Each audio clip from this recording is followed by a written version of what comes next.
बंटी और भेड़िया का जंगल, एक गांव वाली बहादुरी की कहानी।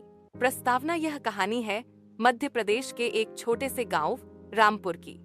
वहां रहता था एक 14 साल का लड़का बंटी।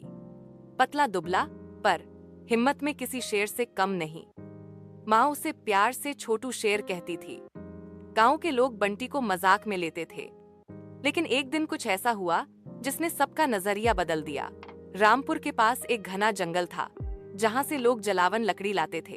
लेकिन कुछ हफ्तों से एक भेड़िया गांव के पास दिखने लगा था। उसने 2 बकरियां और एक बछड़े को ले हंसका ई गया था। गांव में डर का माहौल था, कोई भी जंगल जाने को तैयार नहीं था। लेकिन बंटी ने सुना तो बोला, अगर हम सब डरते रहे तो जंगल पर भेड़िया का राज हो जाएगा। गांव के बड़ों ने हायनस के कहा, अरे छोटे, तू खेलने जा, यह भेड़िया तेरा दोस्त नहीं बनेगा। पर बंटी ने ठान ली थी। बंटी ने एक योजना बनाई।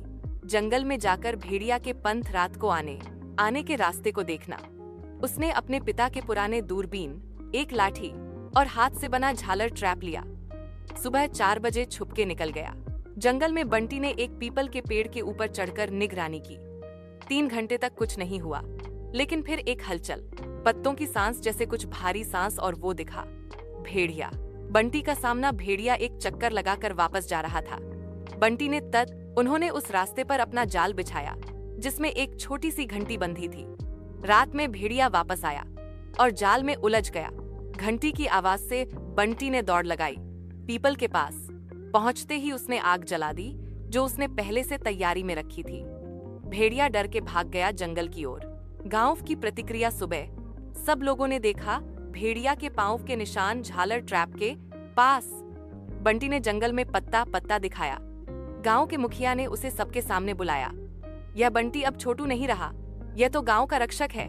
उस दिन के बाद लोग उसे बहादुर बंटी के एचकार बुलाते थे। अंत में बंटी की यह बहादुरी गांव में एक मिसाल बन गई। जंगल फिर से सुरक्षित हो गया और बंटी ने सबको यह सिखा दिया कि हिम्मत उम्र से नहीं, नियत से होती है।